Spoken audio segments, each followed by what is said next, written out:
Hi guys, welcome back to my channel और मेरा नाम है वेदांत। और आज के इस नए वीडियो में हम हमारा कंटिन्यू करेंगे द फ्रेंच रिवॉल्यूशन का सेकंड पार्ट। तो फ्रेंड्स, अगर आपने अब तक हमारा द फ्रेंच रिवॉल्यूशन का फर्स्ट पार्ट नहीं देखा है तो उसको देख लीजिए, तभी आपको ये सेकंड पार्ट समझ में आएगा। अगर आपने फर्स्ट पार्ट नहीं देखा है तो कुछ भी समझ में आएगा, इसलिए सबसे पहले फर्स्ट पार्ट देख लीजिए। उसकी लिंक डिस्क्रिप्शन बॉक्स में अवेलेबल है और साथ ही साथ मैंने इस फ्रेंच रिवॉल्यूशन चैप्टर की एक प्लेलिस्ट बनाई है, वो प्लेलिस्ट भी चेक कर सकते हैं। वहाँ से आप डिटेल में पूरे चैप्टर को स्टडी कर सकते हैं। तो हमारा सेकंड और लास्ट पार्ट है, इसके बाद द फ्रेंच रिवॉल्यूशन चैप्टर हम खत्म कर चुके होते हैं। तो लेट्स स्टार्ट आवर वीडियो।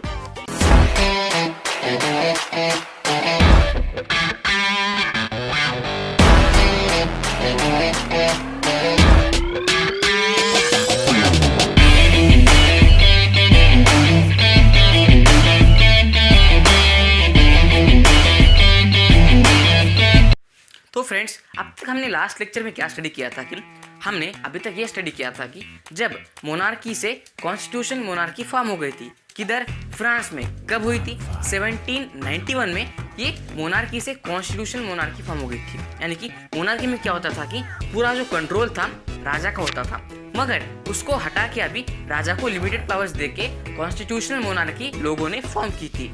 तो किसने फॉर्म की थी? लोगों ने। और इसको कंट्रोल कौन रखता था? National assembly. ये हमने लास्ट लेक्चर में डिस्कस किया था। अब हम इसके आगे का पार्ट डिस्कस करेंगे। तो इस पार्ट में हम क्या डिस्कस करेंगे? देखो, जब फॉर्म्ड कॉन्स्टिट्यूशन मोनार्की 1791 में, ये तो मैंने आपको बता दिया है। फिर क्या हुआ? Louis 16 frustrated due to constitutional monarchy. Louis 16 कौन था? किंग था। कहाँ का? फ्रांस का। तो क्या हुआ कि जब कॉन्स्टिट्यूशनल मोनार्की फॉर्म हो गई थी, उसके पूरे पावर्स लिमिटेड आ गए थे। मतलब उसके मन से वो कौन सा भी लॉ फॉर्म नहीं कर सकता था। उसके मन में कोई भी ऐसा थॉट आए उसको वो डायरेक्ट इम्प्लीमेंट नहीं कर सकता था। इसीलिए उसको नेशनल असेंबली की परमिशन लेनी होती थी। तो क्या होता कि इससे वो काफ़ी फ्रस्ट्रेटेड हो गया। क्यों? क्योंकि अगर उसको पहले से बहुत राइट एंजॉय करने का उसकी आदत हो गई थी, अब जब भी अचानक उस पर बैन लगाए गए, उसके पावर्स लिमिटेड कर दिए गए, तो उसको उससे चिड़चिड़ापन होने लगा। किसको भी अच्छा नहीं लगता है ना? पहले आपको पूरा फ्रीडम दे दिया जाता है, फिर बाद में अचानक से आपको उसको लिमिट कर दिया जाता है, तो आपको उसकी आदत नहीं होती। इससे क्या होता है कि आप फ्रस्ट्रेटेड होते हो। उसी तरीके से लुईस 16 फ्रस्ट्रेटेड हो गया था। कब? मतलब फ्रांस में हुआ था। कब? मतलब कॉन्स्टिट्यूशन मोनार्की फॉर्म होने से हुआ था। तो बाद में क्या हुआ फिर? He had good relations with Prussia and Austria. यानी कि ये जो लुईस 16 राजा था, उसके प्रूसिया और ऑस्ट्रिया के राजा से अच्छे संबंध थे। यानी कि उसके साथ गुड रिलेशंस थे, उसके फ्रेंड कंट्रीज थे। अब आपको इधर एक पॉइंट नोट करना है। कौन सा? इसकी जो बीवी है, कौन? मारिया। किसकी? लुईस 16 की। वो कहाँ की प्रिंसेस थी? ऑस्ट्रिया की प्रिंसेस थी। देखो, ऑस्ट्रिया, यानी कि ये ऑस्ट्रिया का जमाई होगा। कौन? लुईस 16। तो इसके लिए काफ़ी आसान था कि उनसे हेल्प मांगना कि आप मुझे हेल्प कीजिए। अब वो हेल्प मांगेगा। मैंने आपको इधर बता दिया क्या। फिर जब इन दो कंट्रीज़ की मदद से, इसके साथ तो पहले उसके गुड रिलेशंस थे, फिर उसने क्या किया? फिर इन दो कंट्रीज से उन्होंने मदद मांगी। किसने? लुईस 16 मदद मांगी कि क्या करो, आप मुझे हेल्प करो। क्या हेल्प करो? कि यहाँ के जो कॉन्स्टिट्यूशन मोनार्की है उसको आप हटाने में मेरी मदद करो, इन पे अटैक कर दो आप, फिर हम पहले जैसे मोनार्की फॉर्म करेंगे। ये इसका प्लान था। किसका? लुईस 16 का। मगर इधर मैंने वही बताया, Louis 16 started action against constitution monarchy with the help of Austrian Prussia. फिर हुआ क्या कि इसके मन में एक थॉट तो आ गया कि हमको क्या करना है कि ऑस्ट्रिया और प्रूसिया की मदद लेके मेरे को फ्रांस पे भी अटैक करना है। तो इसका ये प्लान था। मगर इससे पहले वो एग्जीक्यूट करता, उससे पहले लोगों को पता चल गया। यानी कि जो कॉमन मैन था फ्रांस का, इस सब तरफ बात ऐसी फैल गई कि ये क्या कर रहा है लुईस 16, हमारे अगेंस्ट एक्शन प्लान फॉर्म कर रहा है। तो लोग तो भड़केंगे, उसके खिलाफ जाएंगे, उसका काफ़ी मतलब लोगों का गुस्सा तो काफ़ी बढ़ेगा। फिर लोगों ने क्या किया? फिर common man had came to know, ये तो मैंने बता दिया। फिर people of France started war against Prussia and Austria. यानी कि लोग काफ़ी भड़क गए। लोगों ने प्रूसिया और ऑस्ट्रिया के खिलाफ वॉर छेड़ दिया पहले। तो इससे क्या हुआ कि अब इसके जो आगे के कंडीशंस हैं वो मैं आपको बताऊंगा। तो अब और एक बार रिवाइज करते, क्या हुआ कि फॉर्म कॉन्स्टिट्यूशन मोनार्की 1791 में, फिर लुईस 16 से फ्रस्ट्रेटेड हो गया, तो उसके गुड रिलेशंस थे प्रूसिया और ऑस्ट्रिया के साथ। फिर उसी संबंध का वो फायदा उठाते हुए उनको क्या कहा कि आप मेरी हेल्प करो, आप फ्रांस पे अटैक कर दो और मुझे मोनार्की फॉर्म करने में आप मेरी हेल्प करो। तो ये बात जो थी ये पूरे लोगों को पता चल गई। जब लोगों को पता चल गई तो लोगों ने प्रूसिया और ऑस्ट्रिया के खिलाफ वॉर छेड़ दिया। यहाँ तक आपकी बात क्लियर है? तो हम इसके आगे का देखते हैं। तो फ्रेंड्स, जब फ्रांस के लोगों ने वॉर छेड़ दिया किसके खिलाफ? ऑस्ट्रिया और प्रूसिया के खिलाफ। जब फ्रांस के लोगों ने वॉर छेड़ दिया तो इन सबको कंट्रोल करने के लिए एक पर्सन का तो हाथ होता है पीछे। वो पर्सन इस बार स्पेशल कौन था उसका नाम जानते, उसका नाम था मैक्सिमिलियन रॉबिस्पियर। वो कौन था? One person guided all this wars, यानी कि अकेला आदमी जिसने पूरे वार्स को गाइड किया वो कौन था? Maximilian Robespierre. अब ये मैक्सिमिलियन रॉबिस्पियर क्या था, उसके वर्क के बारे में जानते हैं। क्या था? उसने क्या किया? मैक्सिमिलियन रॉबिस्पियर ने ही क्रिएटेड जैकोबिन क्लब्स, यानी कि मैक्सिमिलियन रॉबिस्पियर ने जैकोबिन क्लब्स क्रिएट किए। अब ये जैकोबिन क्लब्स क्या होते हैं वो हम समझते हैं। अब ये जो जैकोबिन क्लब्स का आपको नया कंसेप्ट आता है, इससे आपके एग्जाम में काफ़ी क्वेश्चन बन सकते हैं, तो इसको ध्यान से सुनना। क्या है जैकोबिन क्लब्स बनाए? ये क्या था? एक पॉलिटिकल क्लब था। ये जो जैकोबिन क्लब के बारे में मैं बात कर रहा हूँ वो क्या था? एक पॉलिटिकल क्लब था। ये platform to discuss government policy, यानी कि जब गवर्नमेंट कोई भी नए पॉलिसीज बनते थे तो उसके खिलाफ डिस्कस करने के लिए या उसके ऊपर डिस्कस करने के लिए, फिर सोचते थे कि ये हमारे लिए अच्छा है या बुरा है। तो एक प्लेटफॉर्म था डिस्कस करने के लिए गवर्नमेंट पॉलिसीज को। तो ये क्या है, इसमें जो जैकोबिन क्लब्स था उसमें पूरे रिवोल्यूशनरीज भरे थे। कौन थे? रिवोल्यूशनरीज भरे थे। यानी कि अगर हमारी गवर्नमेंट ने, मगर फ्रांस की गवर्नमेंट कौन सी मोनार्कियल कॉन्स्टिट्यूशन की जो गवर्नमेंट थी वो अगर कौन सा मतलब लोगों के हित में लॉ नहीं बनाते तो उसके अगेंस्ट रिवॉल्ट करने के लिए ये लोग सबसे सामने आते थे। कौन थे? जैकोबिन क्लब के लोग। तो एक रिवोल्यूशनरिस्ट थे, यानी कि किसी भी इनजस्ट लॉ के खिलाफ वो खड़े होते थे। तो क्या है? Against constitution monarchy. ये जो थे कॉन्स्टिट्यूशन मोनार्की के अगेंस्ट थे। अब ये क्यों थे कॉन्स्टिट्यूशन मोनार्की के अगेंस्ट? जब कॉन्स्टिट्यूशन मोनार्की को गिराने के लिए नेपोलियन बोल रहा हूँ मैं, हमारा लुइस 16 ये इसके खिलाफ गया था, तो इससे इन लोगों का कॉन्स्टिट्यूशन मोनार्की से भरोसा उड़ गया था। इनको अभी राजा का कोई भी इन्वॉल्वमेंट नहीं चाहिए था हमारे फ्रांस में। तो इन्होंने क्या किया था कि gathered at place of Tuileries at 10th अगस्त। उन्होंने जब इनको पता चल गया था क्या कि लुइस 16 ने हमारे खिलाफ एक वॉर छेड़ने का डिसाइड किया है कि उसने ऑस्ट्रिया और प्रूसिया के किंगडम्स को हेल्प मांगे। ये जब बात इनको पता चल गई, इन्होंने क्या किया कि ये जैकोबिन क्लब्स वाले gather at the place of Tuileries at 10th अगस्त, 10 अगस्त के दिन उन्होंने प्लेस ऑफ ट्यूलिरीज, ये जो जगह है उस पे सब इकट्ठा हुए। उन्होंने क्या किया? Arrested Louis 16। 21 सितंबर को उन्होंने अरेस्ट किया। जब से क्या लगा के रखा है, पहले था तो कौन से भी लॉस बनाता था, अब नहीं है तो हमारे खिलाफ वॉर छिड़ रहा है। तो ये कैसे बात होगी? लोगों को काफ़ी गुस्सा आया। फिर जैकोबिन क्लब वालों ने क्या किया? उसको जाके सीधा अरेस्ट कर दिया। बस तेरा चैप्टर खत्म, अब ज़्यादा बातें नहीं। तो इसलिए उन्होंने उसको अरेस्ट कर दिया। फिर जब उसको अरेस्ट कर दिया फिर हैंग टू डेथ, यानी कि डायरेक्टली डेथ, मौत की सजा सुना दी। कब? 21 जनवरी, यानी कि इसका पूरा खेल खत्म। Bye bye, tata, good bye, गया। फिर और अब हमारा ये एक आता है कि जैकोबिन क्लब्स थे, इसमें कौन से लोग थे? इसमें कौन थे? कारपेंटर्स, पुअर पीपल, पीजेंट्स, ये जो मतलब थर्ड स्टेट वाले लोग ज़्यादा थे। यानी कि ये जो था एक कॉमन मैन का ग्रुप था। कौन सा? Jacobin club. तो इन्होंने क्या किया कि फिर हम रिवाइज करते हैं अभी। इन्होंने क्या किया? इनका एक पॉलिटिकल क्लब था, वहाँ पे वो डिस्कस करते थे गवर्नमेंट पॉलिसीज। वो रिवोल्यूशनरीज थे, उन्होंने अगेंस्ट कॉन्स्टिट्यूशन मोनार्की की आवाज़ उठाई थी। Gather at the place of Tuileries, उन्होंने प्लेस ऑफ ट्यूलिरीज पे सब इकट्ठा हुए थे जैकोबिन क्लब्स वाले। उन्होंने अरेस्ट किया लुइस 16 को। फिर कुछ महीने बाद उन्होंने उसको डेथ पे मतलब फांसी, मतलब उनको मार दिया। किसको? लुइस 16 को मार दिया, हैंग टू डेथ। तो ये कुछ कहानी थी। अब इसके आगे काम देखते हैं। तो जब जैकोबिन क्लब्स के लोगों ने लुइस 16 को हैंग टू डेथ कर दिया, उसको मार डाला, उसके बाद क्या हुआ? फिर जो मैक्सिमिलियन रॉबिस्पियर उनका लीडर था, उसने पूरा फ्रांस का कंट्रोल अपने हाथों में लिया। जब उसने वो कंट्रोल अपने हाथों में लिया, उसने क्या चेंजेस किए वो हम पढ़ते हैं अभी। क्या है? मैक्सिमिलियन रॉबिस्पियर उसने अपने हाथ में कंट्रोल लिया था। कब? और ये कब तक टिका? 1793 हो गया मेरे हाथ से, गलती से हो गया, इतने पास का नहीं है वो। 1793, 1794, ठीक है। ये 1793 से 1794 तक इसका कंट्रोल रहा। इसके भी कुछ रीजंस है। क्या रीजंस है? मतलब वो क्या करता था अभी समझो। क्या? अगर मैक्सिमिलियन रॉबिस्पियर के खिलाफ कोई भी पर्सन बोलता था, क्या मैक्सिमिलियन रॉबिस्पियर के खिलाफ अगर कोई भी पर्सन बोलता था तो उसको सीधा मार डालता था। और उसके मार डालने की जो टेक्निक थी वो सबसे अलग थी। उसके बारे में तो हमें पढ़ना ही पढ़ना है। तो क्या उसके खिलाफ अगर कोई बोलता था मार डाले उसको।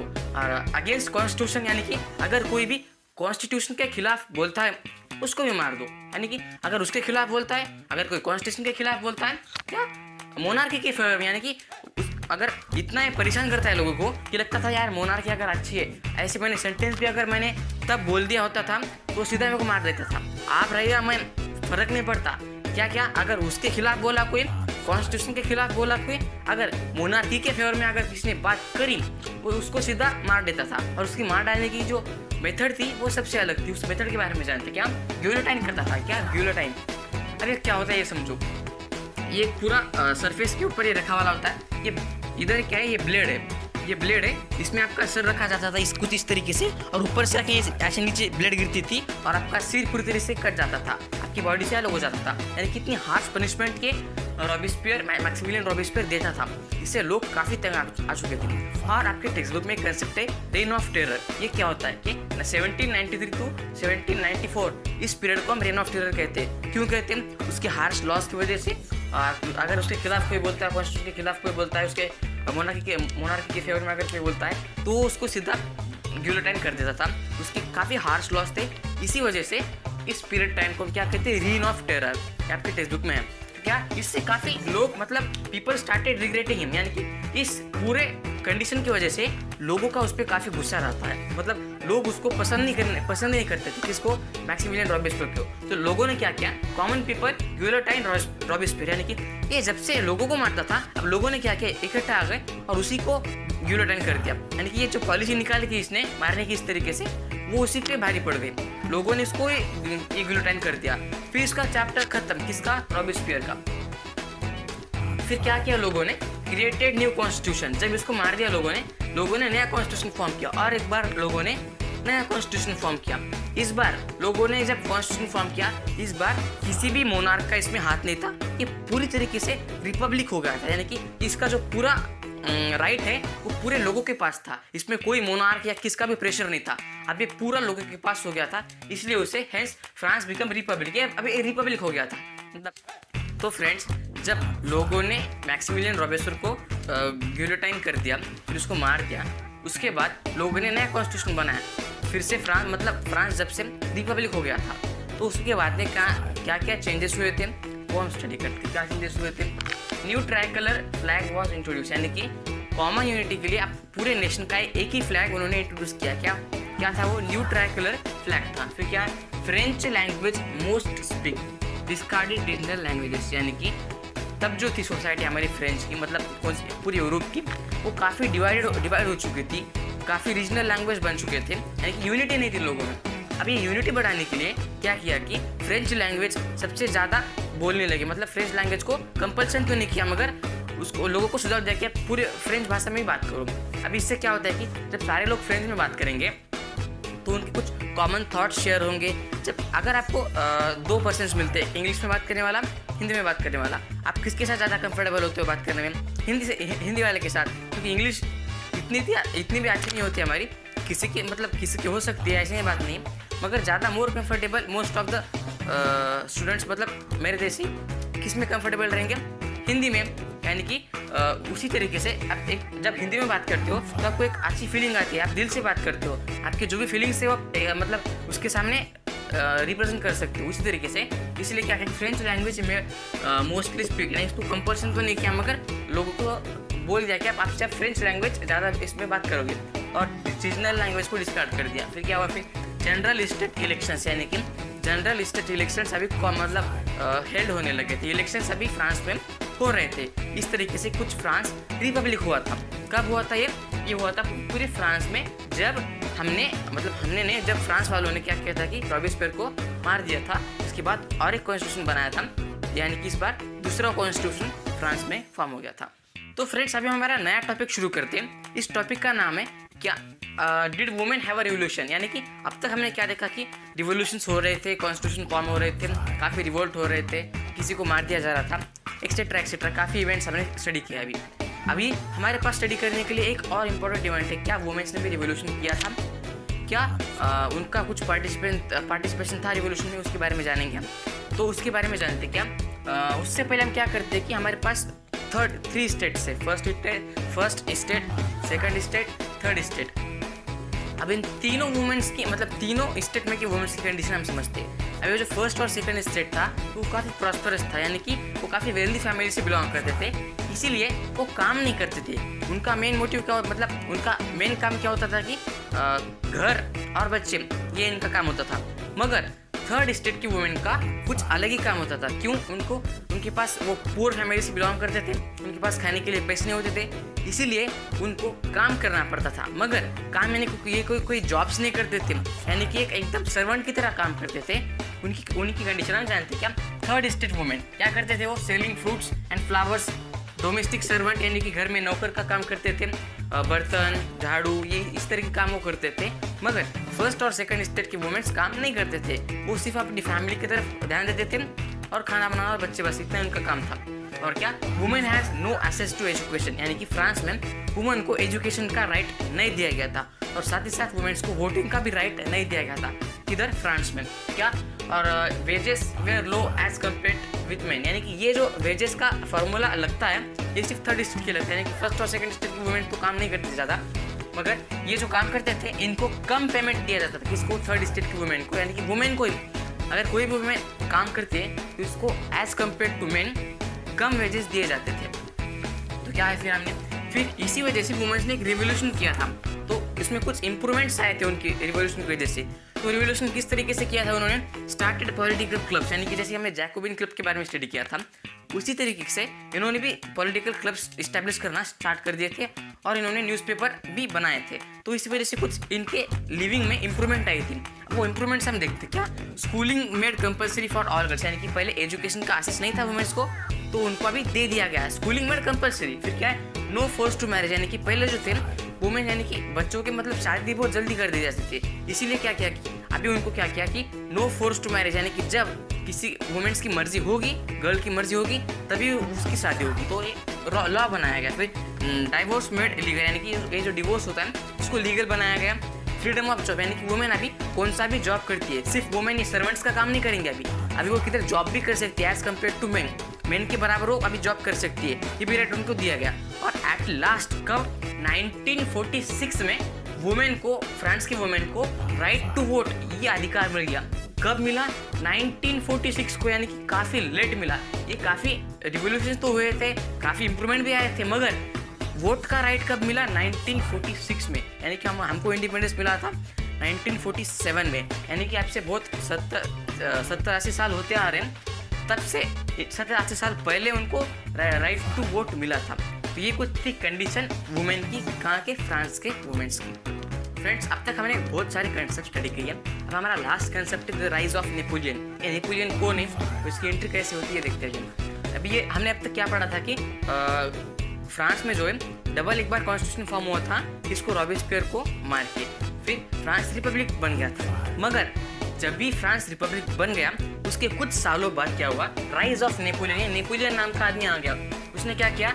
Overthrown constitution, crown himself as king of France. उसने कॉन्स्टिट्यूशन को हटा दिया और पहले से मोनार्की स्टैब्लिश कर दी और कह दिया कि अब से मैं यहाँ का राजा हूँ। कौन? नेपोलियन, अब मैं यहाँ का राजा हूँ। कब हुआ? 1804 में हुआ था। तो इससे क्या हुआ फिर? He began to expand his empire. उसका ड्रीम क्या था? उसको अपना पूरा साम्राज्य पूरे यूरोप में फैलाना था, पूरे वर्ल्ड में फैलाना था। इसलिए पहले उसने फ्रांस को ओवरटेक किया, मतलब अपने हाथ में लिया। फिर आजू बाजू के सारे कंट्रीज के साथ वो वार करते हुए पूरा यूरोप अपने कब्जे में लेना चाह रहा था, पूरा वर्ल्ड अपने कब्जे में लेने की उसका ड्रीम था। तो क्या है फिर? He began to expand his empire by fighting wars, तो हमने बता दिया अभी। फिर इसने कुछ, मगर इतना भी बुरा नहीं था राजा है, इसने कुछ इंप्रूवमेंट्स किए थे। क्या इंप्रूवमेंट्स किए थे? राइट टू प्रॉपर्टी, यानी कि पहले जो थर्ड स्टेट के लोग थे उनके पास अगर कोई समझो मेरा भी एक घर है, ये घर है मेरा, मगर अगर कोई फर्स्ट या सेकंड स्टेट का चर्च का पीपल आता है, वो कहता है कि ये घर मुझे दे दे, आगे इस पर मेरा राइट नहीं रहेगा, वो उसका हो जाएगा। मगर इसी के लिए उसने राइट टू प्रॉपर्टी दिया। अगर ये प्रॉपर्टी मेरी है तो ये मेरी ही रहेगी, अगर जब तक मेरा इसमें मतलब मेरा कंसेंट नहीं रहेगा कि इसको दे दे रहा हूँ, ये किसी की नहीं होगी। तो उसको उसने इम्प्लीमेंट कर दिया, राइट टू प्रॉपर्टी। सेकंड क्या है? स्टैंडर्ड सिस्टम ऑफ मेजरमेंट, यानी कि अभी समझो अभी मैं रहता हूँ नांदेड़ में, इधर 1 किलो यानी कि 900 ग्राम है। क्या 1 किलो यानी कि 900 ग्राम है? अगर मुंबई में आपको, तो मुंबई में एक किलो यानी कि 1200 ग्राम है। तो मेजरमेंट में डिफरेंट है ना, तो इसको ट्रेड के लिए काफ़ी मुश्किल है। इधर 900 ग्राम मिल रहा है, इधर मेरा 400, मतलब नुकसान हो रहा है, और उधर ज़्यादा मिल रहा है। तो इसके बैलेंस रखने के लिए uniform standard system of measurement बनाई गई। ये इसने कुछ अच्छे काम भी किए थे, तभी भी वुमेन्स को राइट नहीं था वोट का। तो क्या हुआ फिर, इसने काफ़ी वार्स लड़े थे। तो इसका लास्ट वार कौन सा था, 1815 का, डिफीटेड, ये हार गया था। कौन से इस वार में, 1815 की। इस वार का नाम क्या है, बैटल ऑफ वाटरलू में नेपोलियन हार गया था, वहाँ उसकी डेथ हो गई थी। तो इस तरीके से नेपोलियन का चैप्टर इधर क्लोज होता है। तो इसकी डिटेल में जानने के लिए आपको 10th क्लास में हिस्ट्री का first chapter nationalism in Europe, इसमें आपको पूरा डिटेल में इसके आगे का सीखने को मिल जाएगा। तो फ्रेंड्स, इस तरीके से कुछ हमारा पूरा चैप्टर फ्रेंच रिवॉल्यूशन का खत्म होता है। हमने इसमें कुछ इंपॉर्टेंट पॉइंट्स डिस्कस किए और काफ़ी इंपॉर्टेंट पॉइंट्स ही डिस्कस किए, मगर हमने यूजलेस थिंग्स इसमें डिस्कस नहीं किए हैं। और साथ ही साथ हमने इसमें काफ़ी अच्छी तरीके से फ्रेंच रिवॉल्यूशन को समझाएं। तो आपको अगर ये वीडियो अच्छी लगी है तो वीडियो को लाइक कीजिए, और चैनल को नया है तो चैनल को सब्सक्राइब करके बाजू बेल आइकन को प्रेस कीजिए, और इस वीडियो को अपने दोस्तों में शेयर कीजिए, और बताइए कि आपको नेक्स्ट टॉपिक मेरी वीडियो का क्या होना चाहिए, आप मुझे कमेंट कीजिए। और साथ ही साथ आपने अगर हमारे सोशल साइट्स पे हमें फॉलो नहीं किया है तो सोशल साइट्स पे हमें फॉलो कर दीजिए। और आज के इस वीडियो में बस इतना ही, तो मिलते हैं आपसे नेक्स्ट वीडियो में।